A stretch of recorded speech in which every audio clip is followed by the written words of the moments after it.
কাজ আপনি করলেন। এবার আমি আল্লাহ আমার দয়াটা একটা আওয়াজ আসতে থাকবে, ইয়া হান্নান ইয়া হান্নান। জঘন্য থেকে জঘন্যতম পাবে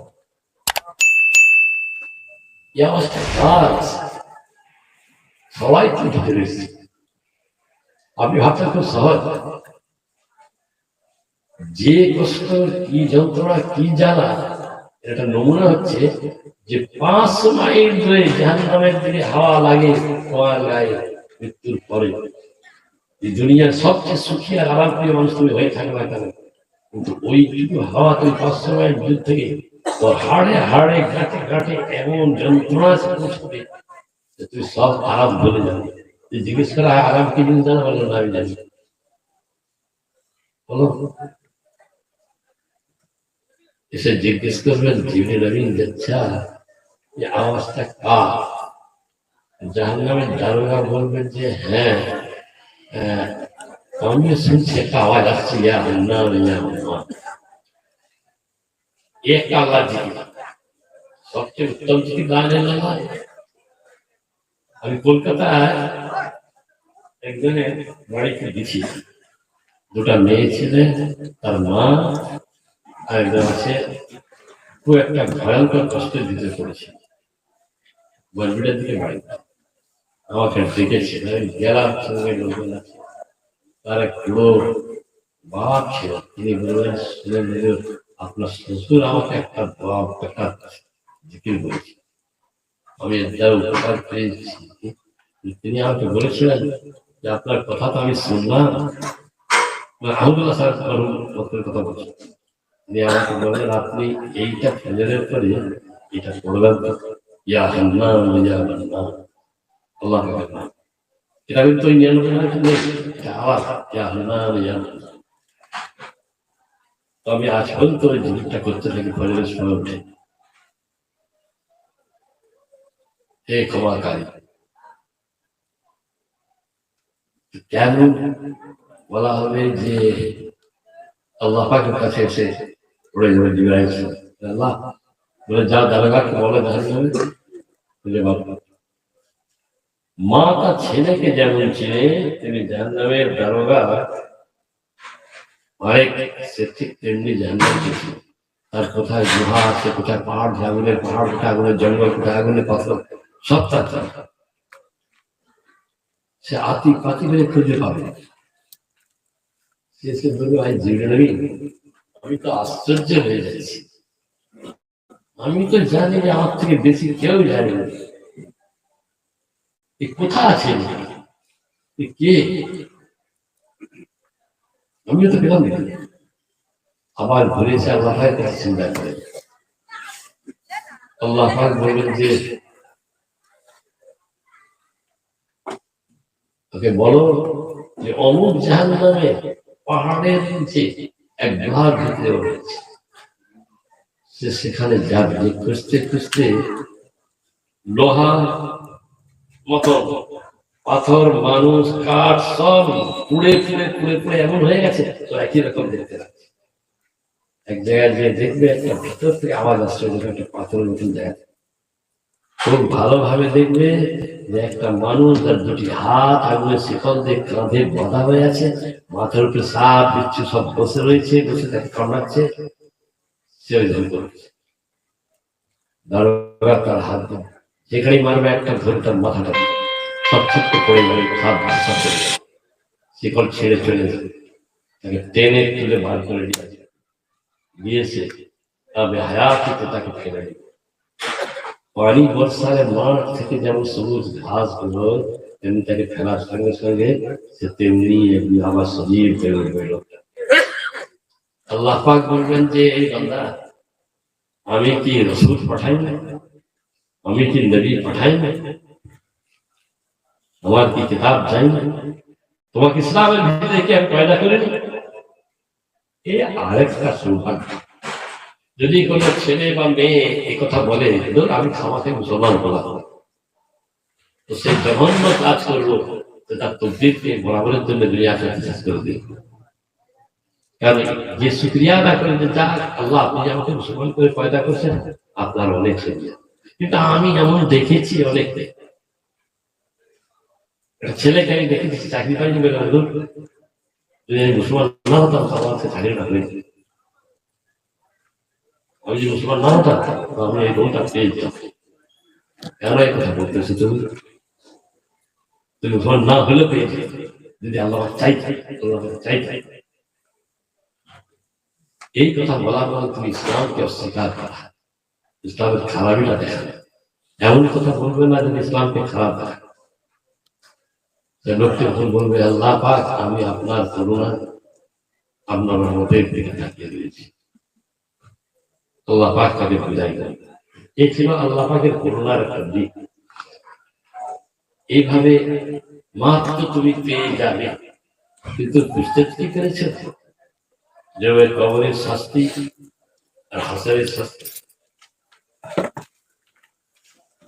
একটাই কাজ করো, যেটা আল্লাহ পাক পথ মাফ করে দুনিয়া আখিরাত সব জায়গাতে, সেটা হচ্ছে এই যে আল্লাহ পাককে ভয় হাক্কাত রাতি, ওই রকম ভয় যেমন ঠিক করা দরকার। যে ভয়টা করা দরকার ঠিক সেই রকম ভয় করে। মানুষ অপরাধ করে, পাপ করে, তারপরে তার মনে ভয় আসে, তুমি আগেই তৈরি হয়ে যাও। বহু ভুল আছে, কিন্তু বললাম পাহাড় পরিমাণ গুণা করার পরে। আর এই ভয় থেকে বাঁচার জন্য তুমি এক কাজ করো, দুনিয়া থেকে মনটাকে সরো, ব্যবসা করো, বাণিজ্য করো, সব করো, কিন্তু মনের ভিতরে ওই চিন্তাটা আছে যেটা কি আমি ঠিক করতেছি, এই কাজটা এই চিন্তা নিয়েছি যা করতেছি বাড়ি বাঁচবেন কতদিন, আমরা কতদিন বাঁচবে এটা আমাদের জানা নেই। যে কোনো টাইম মৃত্যু হতে পারে, জ্বর ছেলে হতে পারে, একটা অসুখ আসতে পারে, এমন অসুখ চিন্তা করতে পারে। আমার এখানে একটা ছেলে কাজ করতো, ওই সব কাজ করতে নিয়ে আমার ছোট ভাই সম্পর্কে ওই কিনতে ওই সব অসুস্থ নিয়ে তার একটা কাজ ছিল, সে খৈনি যে ওর অনেকে চিনবেন তো, বাচ্চা বাচ্চা রাখতে আমাদের তেল দিত, হলুদ দিত, ডিম দিতেন, সে খৈনি নিয়ে এইভাবে তুলে তাকে অনেকবার বারণ করা হলো, কেন এসে কি হলো এখন জন ছিল অর্ধেক বয়স থেকে আমাদের থেকে কম। এখানে একটা ফুসকুড়ি মতন হলো, ডাক্তারের দেখাতে হলো, কিছু আস্তে আস্তে ওইটা এমন বাড়তে লাগলো, এখানে গেটলি মতন চুতল হয়ে গেল জায়গাটা, হয়ে যে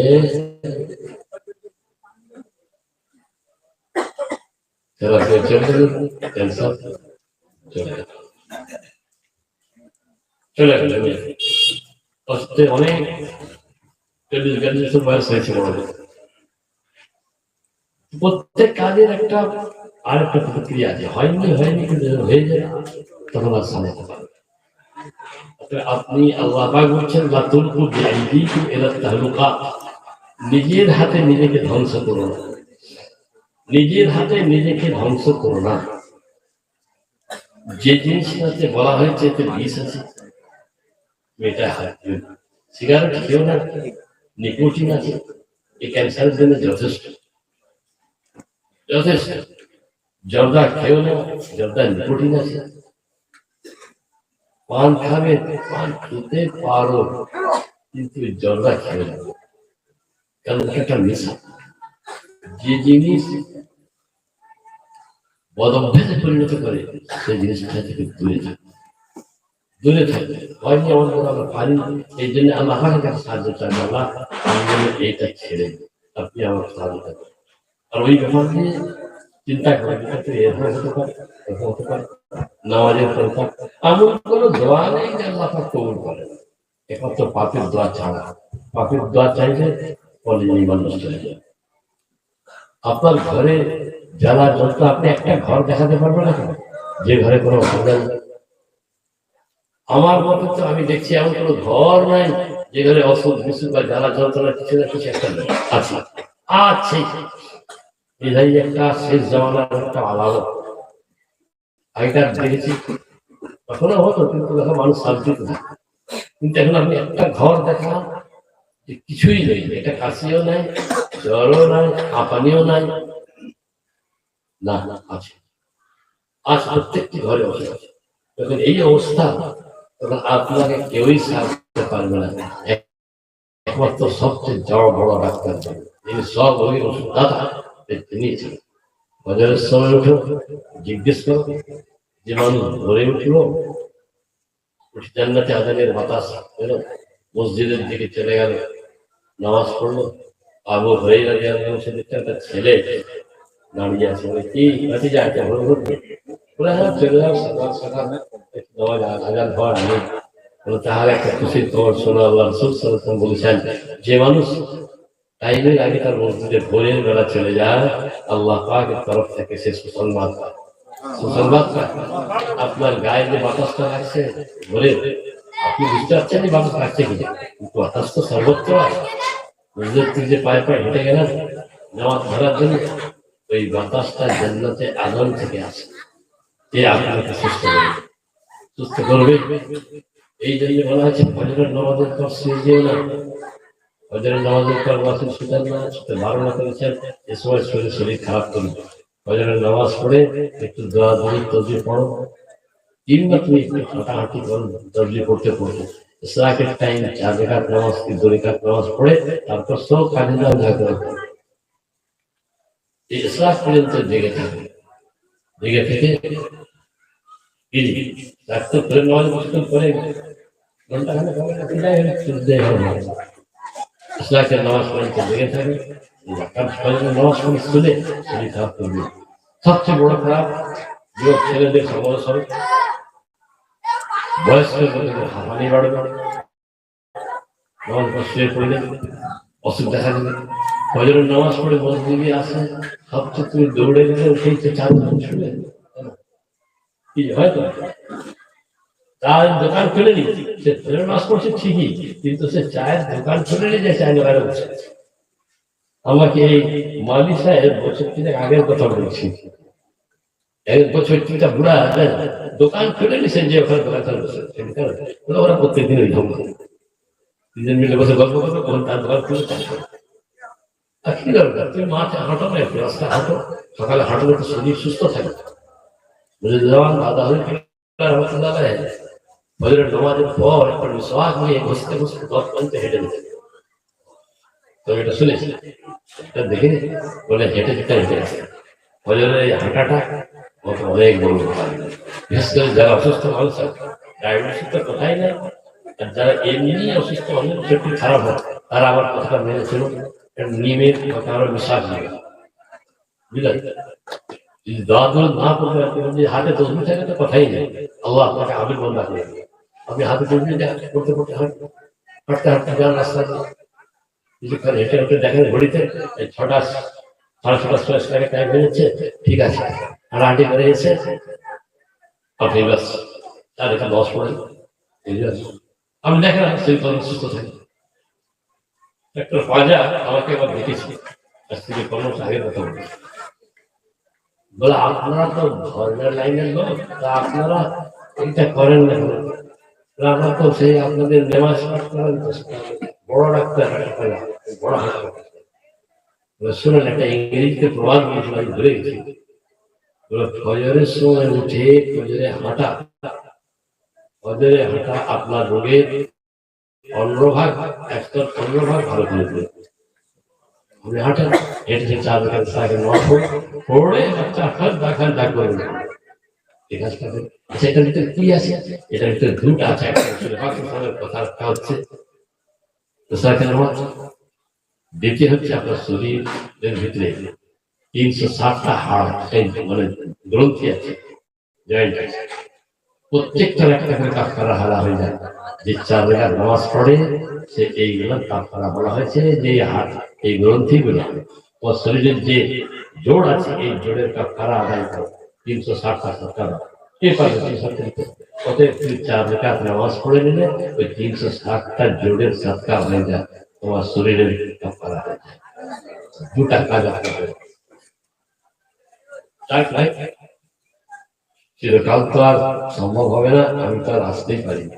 তোমার এই পটিয়া ধারি সাহেবের ওখানে আমার রাত ছাড়া পারলাম না, পারিনি আর, এনার্জি নেই। কালকে কি হিসাবে হয়ে গেছে আল্লাহ পাকি জানে, বন্ধ হয়ে গেছে আল্লাহ পাকি নিশ্চয় তকদিরে লেখা না থাকে হয়নি, যতই চেষ্টা করে যাই। তা আপনাদের কাছেও একটা কথা বলি, অনেক গুণ খেতে হবে যে আমার জন্য যে আসবে যেই আসে আপনারা আল্লাহ বিল্লাহ করুন, আল্লাহ পাকের পথে ফিরে আসেন। আপনি যদি অভাবী হয়ে থাকেন যে আমার অভাব দূর হচ্ছে না, রোজগার ঠিক বরকত নাই, আপনি ফজরের নামাজ পড়ুন, ফজরের একটু আগে উঠুন। হাদিসেই বলছে, আমি আল্লাহ রাসূল সাল্লাল্লাহু আলাইহি ওয়াসাল্লাম বলেছেন, ফেরেশতারা রুজি পায়, আপনি ফজরের টাইম হচ্ছে এখন কটায় আপনাদের এখানে? যাওয়া টাইম হয় না, একটা বেঞ্চ টাইম হয়ে গেছে। আপনি 4:42 বসে 4:30 উঠতে পারেন, 4:30 উঠে মিনিট কমলে আগে উঠে উজু করে 5 চলবে বলে এইটা 100 বার করবেন। একজন সাহাবী কাঁদছেন এসে, আমি রুজির জন্য খুব কষ্টে আছি। বলতাম, তুমি কি জানো না ফেরেশতারা কোথা থেকে রুজি পায়? ব্যবসা কমে যাচ্ছে, ব্যবসা বাড়ছে না, রাস্তা পাচ্ছি না, ফজরের নামাজের আগে উজুতে 2 রাকাত নামাজ পড়ে তুমি এইটাকে 100 বার পড়বে, সুবহানাল্লাহি ওয়া বিহামদিহি সুবহানাল্লাহিল আযীম ওয়া বিহামদিহি আস্তাগফিরুল্লাহ। এত আমি 100 বার পড়ি, এটা 100 বার পড়তে যে টাইম লাগবে ওই টাইমটুকু আগে উঠি, 2 রাকাত নামাজ পড়ে ওই 4:30 হয়ে যাবে। 100 বার করে করুন, একদিনে তো আর হয় না। একটা আমের আঁটি লাগার কি গাছ হয়, তারপর টান দিবে না। আমল হচ্ছে ওই জিনিস। আর আল্লাহ রাসূল সাল্লাল্লাহু আলাইহি বলছেন যে ওই আমল আল্লাহ পাকের কাছে ভালো যে আমলটা বরাবর, একদিন করলেন একদিন ছাড়লেন, তা আমল যে আমলটা বরাবর হতে থাকে। কারণ যৌবন যতদিন আছে তুমি পারবে, আর যখন বয়স হয়ে যাবে আর তুমি পারবে না, তখন আল্লাহ পাকে বলবে ফেরেশতাকে যে কাজ করো, আর পারবে যে আমলটা করতো যৌবনে সেটা লিখতে থাকে, ওটা বন্ধ করবে, ওটা বন্ধ করবে, কারণ আর পারবে না আমি জানি। তার বয়স হয়ে গেছে, দাঁড়াতে পারে না, কষ্ট হয়, উঠে করতে পারবে না, কিন্তু যে আমলটা করে এসেছে ওই আমল লিখি আছে, তখন অপেক্ষা থাকবে, তার ফল আল্লাহ তখন এত বড় আপনারা এই আমলটা করবেন, সুবহানাল্লাহি ওয়া বিহামদিহি সুবহানাল্লাহিল আযীম ওয়া বিহামদিহি আস্তাগফিরুল্লাহ। এতটা 100 বার করে পড়ো, তুই কিছুদিন আমলটা করে দেখো, আল্লাহ তোমার রুজির দরজাকে খুলে দেবে। ওয়াজিব অনেকে হয়েছে,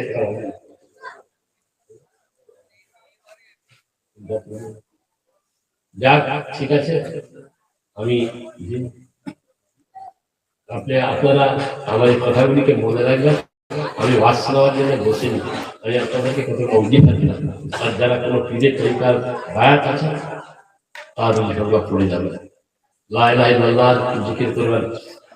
কারণ লা ইলাহা ইল্লাল্লাহ জিকিরটা আপনি ঘরে বসে করবেন, আড়ালে বসে করবেন, মসজিদের একবারে বসে করবেন। এই জিনিসটা খালি জলসা হলেই করবেন। যার জন্য আমি জিকির করানো বন্ধ করে দিচ্ছি, আমি সেটা ছেড়ে খেলা হয়ে দাঁড়িয়েছি।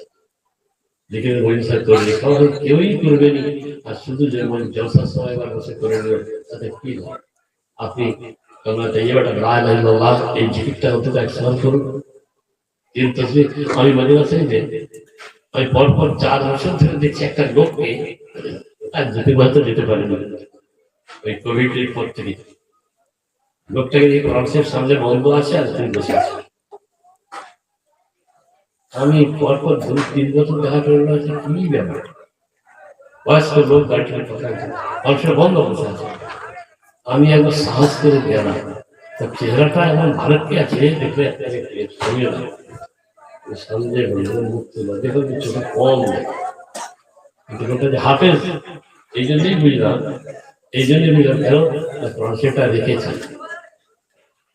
আমি যেতে আমাকে জিজ্ঞেস করতেন যে কে, আচ্ছা আচ্ছা, আশ্চর্য দেখেন সৌদিতে আরবের পেলমুড়ি দিয়ে ওটা মান না, তিনি জিজ্ঞেস করছেন তুমি কার সঙ্গে তোমার নিজবাত আছে, বলে উলিদ আছে, যে আমি আছি, কোথায়?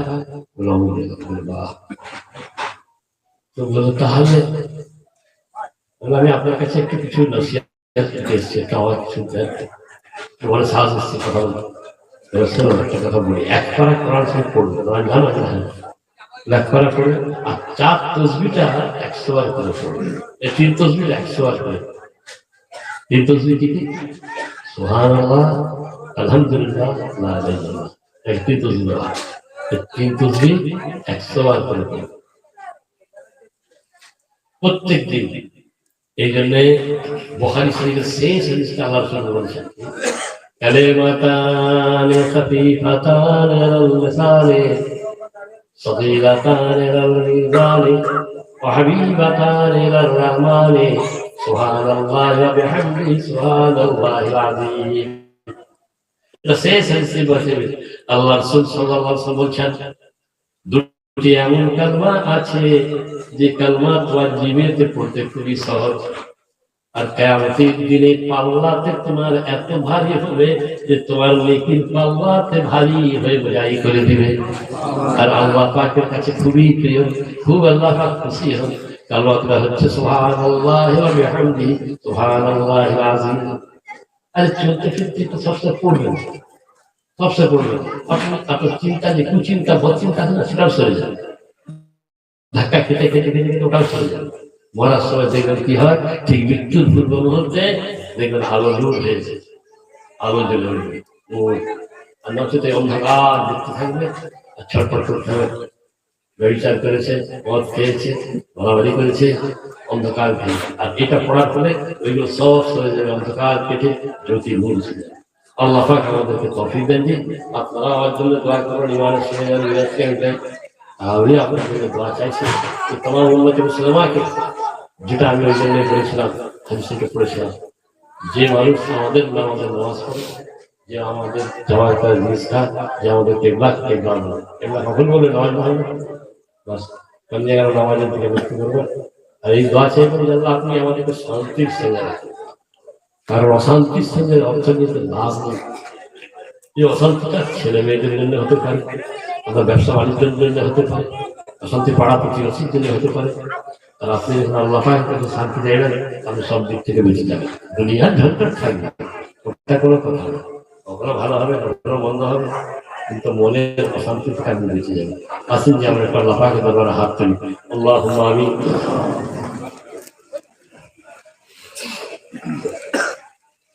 سبحان ربي العلي الوهاب الذي لا إله إلا الله وحده لا شريك له، له الملك وله الحمد يحيي ويميت وهو حي لا يموت بيده الخير وهو على كل شيء قدير، والصلاة والسلام على رسوله النبي الكريم।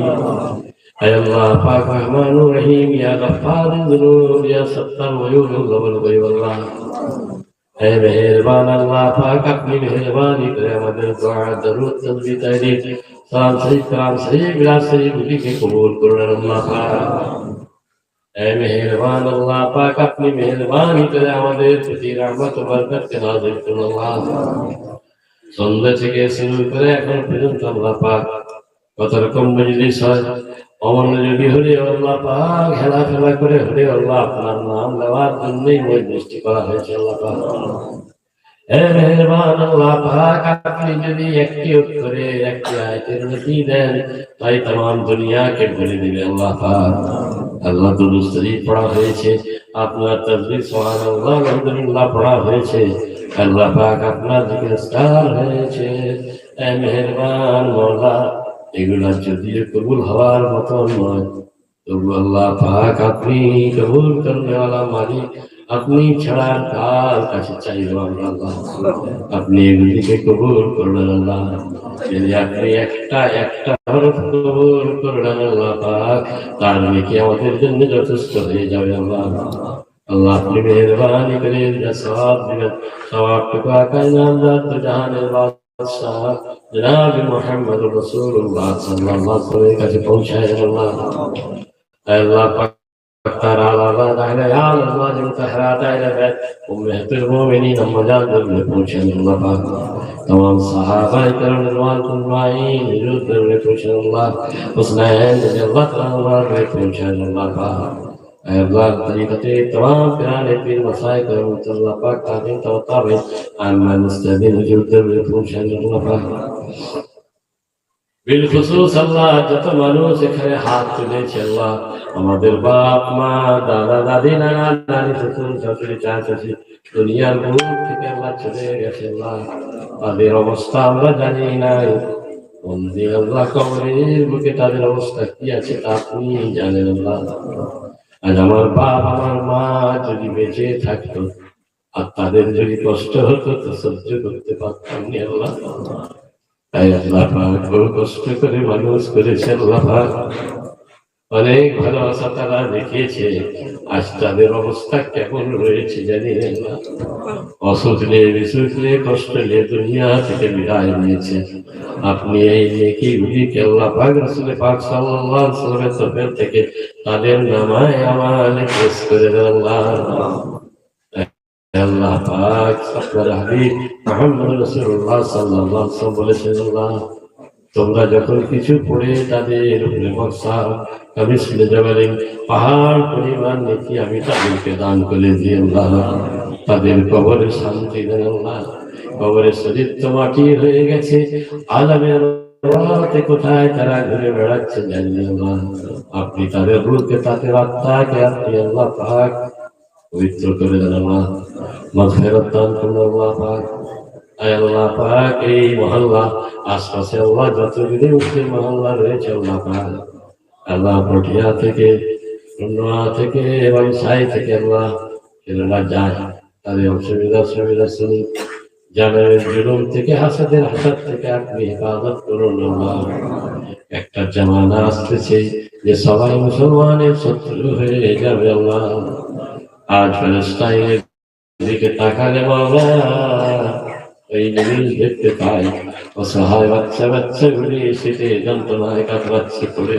পড়ে ওইটুকু ছেলে আমার নাতি ওটা আমার ছেলে আল্লাহ এদের কান্না যখন আমাকে কষ্ট দেয় তো সবাই এরকম হয় বাবা তাদেরকে আপনি হেফাজত করবেন এই জালেমদের জুলুম থেকে আপনি আমাদেরকে হেফাজত করুন আল্লাহ হিন্দুস্তানের মুসলমানদেরকে আপনি হেফাজত করুন আল্লাহ আল্লাহ আপনি মেহরবানি করে গায়ের মদত দান করুন আল্লাহ আমাদের রুজির জন্য আল্লাহ কাফের মুশরিকদের কাছে হাত হটাবেন না আল্লাহ আল্লাহ পাক রুজির জন্য মেয়েদের আল্লাহ পাক দুনিয়ার জন্য তাদের কাছে ছোট করে দিবেন না আল্লাহ আপনি আমাদেরকে হেফাজত করুন আল্লাহ পাক আল্লাহ নিজের মধ্যে ইত্তেফাকটাকে দূর করে দেন মেহরবান আল্লাহ পাক এই মজলিসকে আপনি কবুল করুন যেখানে যত মুসলমানরা হাত তুলেছে আল্লাহ পাক আপনি আমাদের সকলের হাতকে কবুল করবেন আল্লাহ পাক ربنا ظلمنا أنفسنا وإن لم تغفر لنا وترحمنا لنكونن من الخاسرين ربنا اغفر لنا ولإخواننا الذين سبقونا بالإيمان ولا تجعل في قلوبنا غلا للذين آمنوا إنك رؤوف رحيم ربنا إنك رؤوف رحيم ربنا آتنا في الدنيا حسنة وفي الآخرة حسنة وقنا عذاب النار وادخلنا الجنة مع الأبرار يا عزيز يا غفار شكار سبحان ربك رب العزة عما يصفون وسلام على المرسلين والحمد لله رب العالمين درسي فرد اللهم صل على